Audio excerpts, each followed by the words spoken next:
this series is not exactly translating in the pace I kind of want.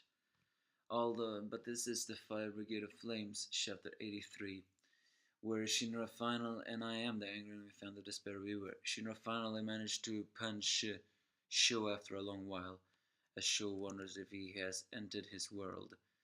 Shinra says that every time when he outpaced Giovanni and Captain Conroe, it was because his desire to protect grew stronger. So therefore, and is also it was a desire to connect to his power. Therefore, since the preacher and Sho is connected, therefore that made him connected to the preacher too. So they're in the same world. Unaware, they are watched by Hauma and the artist guy, as Haumara names this situation the fourth generation, where the awakening of Adora Burst Link with Adora Link and the preacher are one. So the two brothers still square off in the separate universes, and indeed it goes extremely fast. The strange thing though is that it seems like Shinra is the only one who gets more wounded, especially since Sho begins to tell him that he is overheating. I still no idea how it comes that Sho is not also overheating, despite everything. But the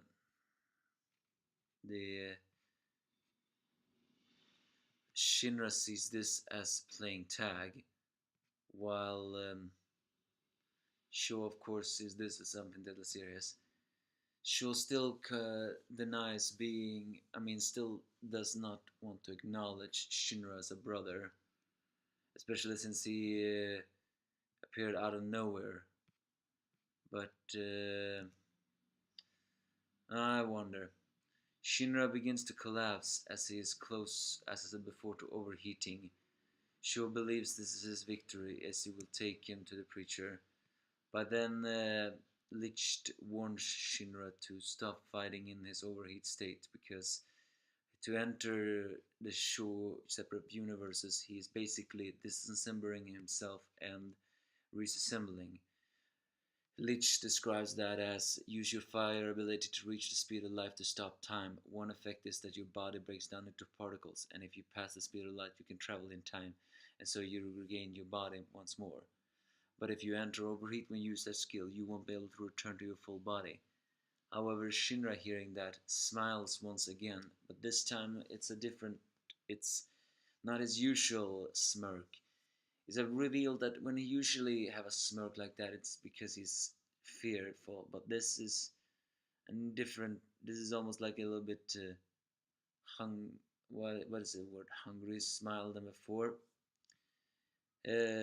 Because Shinra sees this as something else. He's not smiling out of fear.